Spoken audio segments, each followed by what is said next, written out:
토요수원 인문학 강좌 두 번째 시간에 오신 여러분을 환영합니다. 저는 오늘 사회를 맡은 김지민입니다. 안녕하세요. 감사합니다. 저희 강의 벌써 두 번째 시간입니다. 혹시 지난번 강의 잘 보셨나요? 네, 감사합니다. 지난 강의가 관계에 대해 다뤘다면 오늘은 역사, 그것도 수원의 역사에 대해 함께 배워볼 예정입니다. 수원하면 화성이 떠오르죠. 그리고 화성하면 정조대왕이 생각나는데요. 이 정조에 대해서 활발하게 연구를 하고 계신 김준혁 교수님이 바로 오늘의 연사이십니다. 김준혁 교수님은 현재 한신대학교에서 교수로 계시면서 책 리더라면 정조처럼, 그리고 역사는 미래다 등을 저술하셨고요. 차이나는 클래스 등의 방송 출연에서도 활발하게 활동 중이십니다. 어렵게 느껴지는 역사를 오늘 정말 쉽게 설명해 주신다고 하니까 여러분 기대해 주셔도 좋을 것 같습니다. 그럼 김준혁 교수님의 강의 여러분의 박수로 시작하겠습니다. 예, 반갑습니다. 김준혁입니다. 저는 수원에서 평생 살면서 수원의 역사, 또 정조의 어떤 개혁 사상, 또 화성이 갖고 있는 가치, 이런 부분들을 좀 연구하고 이 연구된 내용을 오늘 한국 사회 혹은 또 수원 지역에 맞게 새로운 문화 콘텐츠를 만드는 그런 일을 좀 하고 있습니다. 저는 수원이 정말 세계적인 도시로 나갈 수 있다라고 하는 확신이 있습니다. 왜 그러냐면 수원에 아주 특별한 역사가 있기 때문입니다.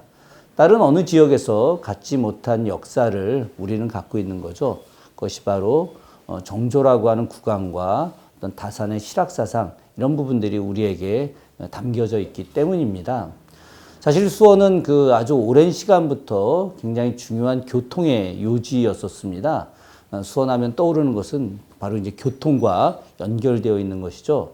신라시대 때 중국과 교통하는 세 곳의 무역기지, 세 곳은 어디냐면요, 강화도의 혈구진, 그리고 완도의 청해진, 그리고 당성진이라는 곳이었거든요. 이 당성이라는 곳, 이곳을 당시에 당항성 혹은 당성, 당성진 이렇게 불렀었는데 이곳이 바로 당시 수원이었어요. 그래서 지금 현재로는 경기도 화성시 서신 일대, 그러니까 정확히 말하면 사강이라고 하는 곳이 있어요. 거기에 오른쪽으로 쭉 올라가면은 마산포라고 하는 지역이 있고, 마산포 위로 올라가면 최근에 아주 엄청 유명해진 공룡알 화석지라고 있는데 거기가 예전에는 다 바다였거든요. 바다가 이렇게 막히면서 공룡알 화석지가 이제 드러나게 된 건데, 그 마산포 옆으로다가 지금도 당성이라고 하는 성이 있습니다. 이 당성이라는 성과 마산포 포구, 이곳이 바로 신라시대 때 바로 중국과 교통하던 가장 중요한 그런 무역항이었었어요. 혹시 기억하시는지 모르겠는데 원효하고 의상 두 분이 이제 당나라로 공부하러 가다가 어느 동굴에 들어가게 됐고, 동굴 안에서 이런 물을 마셨다는 이야기 아시죠? 아침에 깨어나 보니 해골바가지 물이었다더라. 그래서 두 사람이, 야, 어제는 그렇게 달고 맛있는 물이었는데 오늘 아침에 해골바가지에 담긴 걸 보니 정말 먹을 수 없는 썩은 물이었구나 라고 하는 고통을 받았다. 그래서 나중에 보니까 모든 것이 마음에 달려있다라고 하는 일체유심조, 이 이야기를 하게 됐죠. 바로 그 깨달음을 얻었던 그 장소가 바로 당성 앞에 오늘날 수원이었던 거예요. 그러니까 이 수원 지역은 바다를 끼고 있으면서 중국과 교통하는 한반도 내에서 가장 중요했던 도시였죠. 사실은 우리가 지금 그걸 제대로 기억을 못하는 겁니다. 이런 중국과 교통하는 공간 속에서 수원이란 도시는 이제 발전하기 시작을 했고요. 고려시대 때도 굉장히 중요한 기능을 했었고, 조선시대 들어오면서도 역시 마찬가지로 아주 매우 중요한 기능을 하게 됐죠. 그랬던 이 수원이 사실은 정조시대 들어오면서 완전하게 탈바꿈을 하게 됩니다. 어떻게 탈바꿈을 하게 되느냐? 바로 개혁의 전진기지로 바뀌게 되는 거죠. 정조가 1800년 6월 1일 날, 그날이 굉장히 중요한 특별한 날이었어요. 왜 그러냐면 그 전날 1800년 5월 30일 날 정조가 신하들을 다 모아놓고 이제 뭐라고 말씀을 하셨느냐? 앞으로 7월 1일부터 새로운 개혁을 할 것이다 라고 이야기했습니다. 그러니까 정조가 즉위하고 나서 24년 동안 개혁을 열심히 했는데 그때까지 개혁은 아무것도 아닌 개혁. 이제 앞으로 시작할 개혁이 정말 더 강력한 개혁을 해서 조선의 백성들을 행복하게 하려고 했던 거죠. 그렇게 천명을 하고 나서 그 다음날 제일 먼저 만난 분이 화성유수, 오늘날로 치면 수원시장이죠. 화성유수 서유린이라는 분이었는데 그분을 불러오게 합니다. 조정에 왔던 서유린한테 정조가 질문을 합니다. 경은 내가 왜 수원 신도시를 건설하고 화성을 쌓았는지 아느냐라고 이제 질문을 하게 됩니다. 그때 화성유수였던 서유린이 제대로 대답을 하지 못했어요. 정조가 서유린 화성유수에게 이렇게 이야기합니다. 내가 수원의 신도시를 만든 것은 이 수원에서 새로운 개혁을 할 수 있는 여러 가지 제도를 만들어서 실험한 것을 성공시키고 성공시킨 이 내용들을 팔도에 보급을 해서 조선 전체를 부유하게 하기 위함이다 라고 이야기합니다. 수원은 상업도시로 굉장히 유명해요. 수원 깍쟁이라는 말 혹시 들어보셨어요? 그럼 수원 깍쟁이라는 말이 왜 나왔을까? 이것이 바로 수원의 역사와 아주 밀접하게 관련이 되어 있는 겁니다. 정조가 했던 개혁 중에 가장 위대한 개혁, 그 개혁이 바로 신의 통공이라고 하는 겁니다.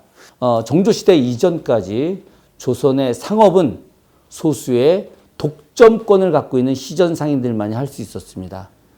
일반 백성들 아무도 할 수 없었어요. 그래서 소수의 시전 상인들이 갖고 있는 권리가 금난전권이라는 겁니다. 난전을 금하는 권리.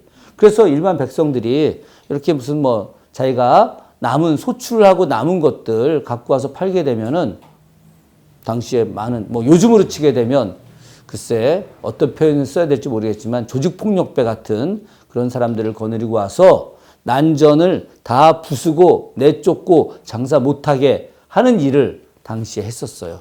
근데 그게 그 사람들 권리였었습니다. 금난전권을 갖고 있었기 때문에. 근데 그렇게 되면 조선의 경제가 나아질 수 있을까요? 백성들의 삶이 더 풍요로워질 수 있을까요? 그렇지 않죠. 모든 백성들이 함께 장사도 하고 유통도 하고 이미 18세기라고 하는 그 시대는 새롭게 상업이 발전하는 시대인데 상업이 발전해서 더 많은 사람들이 경제적으로 풍요로워야 되는데 그렇게 하지 못하고 과거에 했던 200년 전, 300년 전, 400년 전처럼 계속해서 몇 명만이 상업행위를 한다면 나라는 발전할 수 없는 거죠. 정조가 금난전권을 완전히 없애버리고 조선의 모든 백성들을 다 자유롭게 장사하게 할 수 있게 하고 싶었어요. 그런데 이걸 먼저 실험을 해야 되지 않겠습니까? 새로운 제도가 나왔을 때 무조건 처음부터 이렇게 하자라고 이야기하기가 어렵잖아요. 그래서 정조가 1789년에 아버지 사도세자의 묘소를 수원으로 옮기고 사도세자 묘소가 들어갈 그 자리에 있던 수원부 읍지 관아와 그리고 백성들을 팔달산 일대로 옮기게 하거든요. 팔달산 일대로 옮기면서 이 지역을 신읍지, 이제 과거 지역, 윤건능 일대 지역은 구읍지, 이쪽 지역은 신읍지 이렇게 이야기를 하는 거죠. 이 신읍지가 바로 이제 수원 신도시의 중심이 되는 겁니다. 이 지역을 옮기고 나서 이제 이 지역에 있는 백성들한테 누구든지 자유롭게 장사를 할 수 있는 사람들 다 나와라 이렇게 이야기합니다. 수원의 백성들 자유롭게 장사해라. 그 이전까지는 아무도 장사할 수 없었죠. 그죠? 그런데 수원에 있는 백성들 자유롭게 장사할 수 있게 허용을 해주고 정조가 특별히 개인 돈 6만 냥을 수원으로 내려보냅니다. 수원의 백성들 중에 장사하고 싶은 사람들이 있는데 그런데 돈이 없다. 그러면 이 돈을 빌려가서 그래서 무이자로다가 3년 뒤부터 10년까지 갚아라. 그래서 누구든지 백성들 자유롭게 상업행위를 해라 라고 하죠. 그러니까 어떻게 되겠습니까? 많은 사람들이 장사를 하게 되겠죠. 그래서 상업이 막 활성화돼. 그러다 보니까 임시로 임시로 상가를 만들어서 장사를 하는 사람들이 엄청 늘어난 거예요. 그래서 임시 가짜, 그리고 상가 가짜, 그래서 당시에 가가쟁이들, 임시로 작은 상가들을 만들어 갖고 장사하던 그런 새로운 상인들이 막 등장을 막 하게 되는 거예요. 그래서 그 사람들을 당시에 가가쟁이라고 불렀는데, 가가쟁이 하다가 보니까 가가가 길어서 깍쟁이라는 말로 바뀌게 된 거예요. 이것이. 저는 이 깍쟁이라는 말이 바로 수원이 상업의 새로운 역사를 썼던 위대한 그런 백성들의 호칭이다. 결국은 정조가 수원에서 2년 동안 이런 새로운 상업 개혁을 실험하고 이것이 이제 안정됐다고 판단해서 바로 이 도시에 있었던 상업 제도를 누구나 자유롭게 장사할 수 있었던 이 상업 제도를 전국으로 확대시킨 거예요. 이것이 바로 1791년에 있었던 신해 통공이라고 하는 겁니다. 엄청난 일인 거죠. 근데 19세기 말 20세기 초로 넘어가는 과정에서도 이런 정조의 개혁 정신이 수원 사람들한테는 그대로 있었습니다. 이 가장 대표적인 사례가 어디에서 나타나느냐? 경부선 만들 때였어요. 경부선 만들 때 서울서부터 시작해서 쭉 경부선 노선이 어디로 오는 거냐? 바로 지지대 고개를 터널로 통과해서, 그리고 통과되자마자 노송지대를 그대로 가로질러 가지고 화성 옆으로다가 이렇게 나가게 되어 있었습니다. 그래서 화성 옆으로 쭉 빠져 나가면서 경부선을 만들어서 오늘날 우리 수원에 이제 중동사거리라고 하는 지역, 녹산 빌딩 있고 하는 이 지역 옆으로 나가는 것이 경부선의 노선이었어요. 수원 백성들이 이 노선에 대해서 반대합니다. 왜 반대하느냐? 정조의 역사가 담겨있는, 정조의 혼이 담겨있는 지지대국의 노송들을 훼손해서는 안 된다. 그리고 이 철도가 그대로 화성 옆으로 통과하게 되면 정조의 사당인 화령전에 손상을 준다. 정조의 사당 화령전일 때 너무나 많은 소음이 들어가서 안 된다. 놀라운 일 아니겠습니까? 그래서 수원의 백성들이 서울로 올라가서 계속 시위를 했어요. 한국 철도사에 아주 자세히 나오는 이야기입니다. 그래서 당시 고종 황제도 이래서는 안 된다. 일본 철도 회사한테 노선을 변경하라고 해서 경부선의 노선을 저 의왕서부터 시작해서 외곽으로 완전히 빼서 서우저수지 옆으로다가 해서 수원역으로 나가게 되는 이런 노선으로 새로 만들게 되는 거죠. 그러니까 당시 수원 백성들이 정조의 개혁을 갖다가 계속 유지하겠다라고 하는 그런 생각을 갖고 있었던 겁니다. 여기에서 매우 놀라운 것이 무엇이냐? 화옥문의 복원입니다. 1922년에 엄청난 대홍수가 있었습니다. 이 대홍수로 인해서 한반도 전체가 다 마비가 됐어요. 수많은 건물들이 파괴가 됐습니다. 화성은 당시에도 너무 튼튼하게 지어서 거의 대부분의 건물들이 그대로 남아 있었는데 화옥문 누각만 떠내려가게 됐어요. 광교산에서부터 내려왔던 수많은 물들, 그리고 나뭇가지들, 이런 부분들이 화옥문 아래에 있는 홍해를 막게 됐고, 그래서 물이 넘쳐서 누각이 떠내려간 거예요. 누각이 떠내려가자마자 수원 백성들이 그 누각을 복원하겠다고 이제 시민운동을 당시 합니다. 요즘의 개념의 시민운동보다 더 뛰어난 거예요. 그래서 당시에 수원 명소 보존회라고 하는 단체를 만들었습니다. 만들어서 모금운동을 해요. 모금운동을 해가지고 1933년에 현재 화옥문을 수원 백성들이 복원을 하게 됩니다. 이 엄청난 역사, 이건 세계적인 일입니다. 그 당시에 전 세계 어느 나라에서 그 지역의 문화재가 파괴되었다고, 자연재해로 파괴되었다고 돈을 모아서 그 문화재를 복원한 적이 있습니까? 저는 들어본 적이 없어요. 이만큼 수원의 백성들이 바로 정조와 개혁, 이것을 늘 가슴에 담고 있었던 거죠. 그렇기 때문에 이분들은 바로 우리 민족이 외세로부터 침략받는 것을 극복해야 된다라고 하는 생각을 갖게 된 겁니다. 수원이 3.1운동의 성지라고 다 이야기합니다. 1919년 3월 1일 당일날 전국에서 딱 6곳이 3월 1일 날 독립선언서를 낭독하고 만세운동을 했습니다.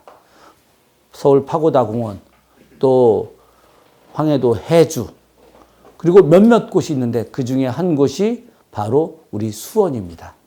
당시 3월 1일 날 방화수리정에서 독립선언서를 낭독하고 만세운동을 하고 그날 밤에 모든 수원의 백성들이 횃불을 들고 서장대에 올라가서 만세운동을 했습니다.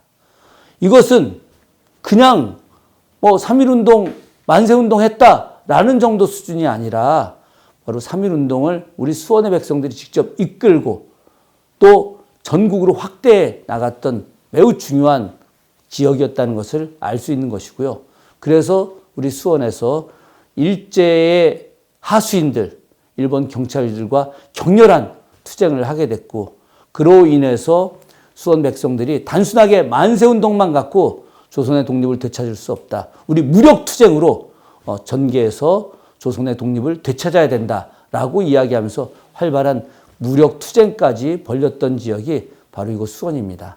이 수원이 과거 신라시대 때부터 교통의 어떤 중심지, 정조시대 때 또 교통의 중심지이면서 상업의 중심지, 농업의 중심지, 개혁을 통한 새로운 혁신 도시로서의 역할이 있었고 그 역할과 더불어서 바로 민족 자주의 중심 도시로서 역할하면서 오늘날까지 이어지고 있는 것이죠. 오늘날 수원은 그래서 이러한 역사들을 새롭게 문화 콘텐츠로 만들어서 정말 전 세계에서 가장 모범적인 문화 도시로 성장하고 환경 도시로 성장하는 가장 중요한 도시가 될 것이라고 하는 것을 우리는 믿어 의심치 않고 많은 우리 시청자분들, 우리 수원 시민들이 함께 그런 도시 만들기를 해 나가야 될 거라고 생각을 하면서 제 이야기를 마무리하도록 하겠습니다. 고맙습니다. 멋진 강의를 해주신 김준혁 교수님께 큰 박수 부탁드립니다. 자, 우리 교수님 강의 함께 했는데 아마 들으시는 분들이 궁금하신 게 좀 많으신 것 같아요. 그래서 질문을 받아서 우리 교수님이 또 답변해 주시는 시간을 잠깐 가져보겠습니다. 자, 혹시 오늘 함께 해주신 분들 중에 질문 있으신 분? 네. 우리 남성분. 네. 교수님의 쏙쏙 들어온 강의 너무 잘 들었습니다. 제가 궁금한 거는 정조가 24년의 제2기간이 아니라 49살에 붕어하지 않았다라면 조선의 미래와 수원의 미래가 어떻게 바뀌었을까? 이거에 대해서 교수님께 여쭙고 싶습니다. 이게 상당히 심오한 질문이에요. 그러지 않았더라면, 역사적인 사건이 이루어지지 않았더라면 어떻게 미래가 바뀌었을까? 교수님 어떻게 보시나요? 이제 항상 하는 이야기가 역사는 가정이 없다. 뭐 이런 이야기를 합니다. 그렇기 때문에 정조가 그때 돌아가시지 않았다면 어떤 미래가 됐을 것이냐라고 하는 가정이 사실은 굉장히 이렇게 현실화되기는 어려운 질문일 수 있죠. 그러나 한편으로는 예측할 수가 있습니다. 왜 그러냐면 정조가 일관되게 추진하던 정책이 있었기 때문에 그렇거든요. 정조가 1800년 1월에 조선에 있는 노비 제도를 완전히 없애기로 다 합의를 합니다. 그리고 그 합의된 내용을 1년 뒤부터 시행하기로 결정을 합니다. 아예 결정이. 네, 정조는 항상 그런 말씀을 하셨어요.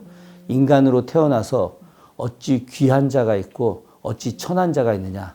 이 세상에 노비보다 슬픈 존재는 없다. 고로 마땅히 노비는 혁파되어야 한다. 이런 생각을 갖고 있었기 때문에 인간에 대한 존중이잖아요. 그렇죠? 그래서 일관되게 노비 제도를 혁파해야 된다고 생각을 하셨고요. 그것을 끊임없이 대토론회를 거치면서 1800년 1월에 합의를 합니다. 그런데 합의된 지 5개월 뒤에 돌아가셨어요. 1년 후에 시행인데. 그렇죠. 그러니까 만약에 정조가 살아 있었다고 한다면 1801년에 100% 시행이 됐겠죠. 그 1년 뒤에 이제 신노비 혁파라고 해서 내수사 소속의 관청 노비를 혁파합니다. 순조실록에 보면은 창덕궁 도남문 앞에서 사흘 동안 노비 문서를 태워요. 그 태울 때 했던 이야기가 선대왕께서 조선의 모든 노비를 혁파하고자 하셨는데 이제 돌아가셔서 그 일을 제대로 추진하기가 어렵다. 선대왕이 있었으면 다 했을 텐데 선대왕이 계시지 않아서 전체 개인들의 노비를 혁파할 수는 없는데 선대왕의 뜻을 받들어서 일단 공노비, 관청수독 노비는 다 없애는 걸로 하겠다라고 해서 다 노비문서를 불을 지릅니다. 이런 것으로 보게 되면 조선의 노비제도가 완전히 사라지는 평등사회가 1801년에 100% 만들어질 것이었죠. 그렇게 되면 전 세계적으로 어떻게 되겠습니까? 링컨 대통령이 유명하게 된 것은 1863년에 게티스버그 연설을 통해서 노예 해방을 선언했기 때문에 그런 겁니다. 정조는 링컨보다 63년 전에 이미 노예 해방을 선언을 하고 그것을 실천하려고 했던 분이었거든요. 저는 전 세계 역사에서 가장 위대한 군주로 정조가 평가됐을 거라고 생각을 하고 그 핵심 기지였던 수원, 아까 제가 이야기했던 만석거와 대유둔, 그리고 충만제와 충만둔, 만년제와 우리 이쪽에 그 세류동에서 유둔, 이렇게 이야기하는데 이 지역에서 생산되는 엄청난 수확량들, 이 수확량들에서 비축된 곡식과 재원들이 바로 노비제도 혁파의 재정으로 투여되기로 되어 있었거든요. 그러면 이 수원이라고 하는 도시는 전 세계에서 가장 위대한 인권, 평화, 평등, 혁명, 이 도시로 만들어졌겠죠. 그러면 저희 이제 시간이 좀 많이 지나서 마지막으로 한 분만 더 질의응답 받아보고 마무리하도록 할게요. 네, 저쪽에 계신 우리 여성분. 네네네. 교수님 강의 너무 유익하게 잘 들었는데요. 수원에 활영전이라는 곳이 있잖아요. 그래서 그곳이 되게 중요하다고 저도 이제 들었는데 그곳을 왜 지켜야 하고 왜 중요한 지금 시대에도 왜 그것이 가치가 있고 중요한가에 대한 좀 현대적인 의미 이런 것들을 교수님의 견해로 이야기해 주시면 좋을 것 같아요. 활영전은 굉장히 중요한 곳이에요. 아주 쉽게 이야기하자면 조선시대 국왕에 개인적 사당이 존재하지 않아요. 조선시대 국왕 중에서 개인을 위한 사당이 존재하는 국왕은 태조 이성계하고 정조 딱 두 분밖에 없습니다. 태조 이성계는 조선의 건국자였기 때문에 바로 태조의 초상화를 태조와 아주 특별한 인연이 있는 곳 두 곳에다 봉안을 했어요. 하나가 고향인 함흥, 그리고 또 하나가 전주 이시였기 때문에 그 본관인 전주 두 곳이었죠. 태조 이후에 어느 누구에게도 왕 개인의 사당을 따로 만든 적이 없습니다. 어진 봉안전도 만든 적이 없고요. 그런데 정조가 돌아가시고 나서 모든 신하들이 선대왕은 태조와 같은 사람이다. 그렇기 때문에 바로 화성인궁 옆에 정조대왕의 어진 봉안전을 따로 만들어야 된다라고 했고, 그래서 순조 1년에 활영전을 3개월 만에 만드는데 조선 500년 역사상 가장 위험 있는 건물, 가장 기품 있는 건물로 만들어진 곳이 활영전입니다. 결국은 이제 활영전이라고 하는 건물이 만들어지게 된 것은 당시 백성들이 정조가 너무도 위대한 국왕이었고 백성들을 위한 국왕이었다라고 하는 것을 다 인정한 것이었고 그것의 어떤 상징으로서 바로 만들어진 것입니다. 그렇기 때문에 조선 역사에서 나타나지 않은 매우 특별한 건물이기 때문에 우리는 활영전을 매우 중요하게 생각을 해야 하는 것이고, 그리고 당시 백성들도 활영전에 정조의 탄신일 음력 9월 22일, 정조대왕 돌아가신 기일 음력 6월 28일, 이때 늘 당시 뭐 관료들만이 아니라 일반 백성들이 다 와서 제례를 지냈거든요. 왜 그랬느냐?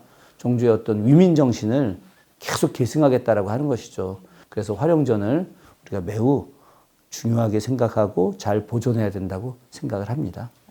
네, 마지막 답변도 멋지게 해주셨습니다. 다시 한번 박수 부탁드릴게요. 자, 오늘 멋진 강의, 그리고 여러분들이 궁금해하셨던 질문에 대해서도 또 답변도 아주 쉽고 재미있게 유익하게 잘 해주신 우리 교수님께 다시 한번 큰 박수 부탁드리겠습니다. 네, 고맙습니다. 예, 고맙습니다. 교수님 덕분에 딱딱하고 어려웠던 역사 강의를 좀 더 쉽게 배울 수 있었던 시간이었습니다. 저는 수원에 살지만 솔직히 수원 역사에 대해서 잘 몰랐었는데 오늘 강의를 통해서 역사에 대해 조금 더 깊이 알 수 있었던 시간이었습니다. 자, 이제 토요수원 인문학 강좌 두 번째 시간을 마무리하려고 합니다. 오늘 멋진 공연을 보여주실 가수는요, 히든싱어 신승훈 편의 우승자이신 그룹 더 히든의 진호님입니다. 진호님은 매력적인 중저음 목소리로 많은 방송 활동과 앨범 활동 중이시죠. 그런데 아쉬운 거는요, 우리 마이크와 영상을 통해서 우리 진호님의 이 풍부한 음성을 다 담을 수 없다는 게 너무 아쉽습니다. 자, 그러면 끝까지 우리 공연까지 함께 즐겨주시면 될 것 같고요. 시청 후에 우리 설문지 작성 잊지 마시고요. 그리고 중요한 거 있죠. 다음 주 마지막 강의는 김경일 교수님의 강의니까 김경일 교수님 강의도 꼭 잊지 말고 시청 부탁드릴게요. 함께 해주신 분들 감사드리고요. 공연 끝까지 즐겨주시기 바랍니다. 감사합니다.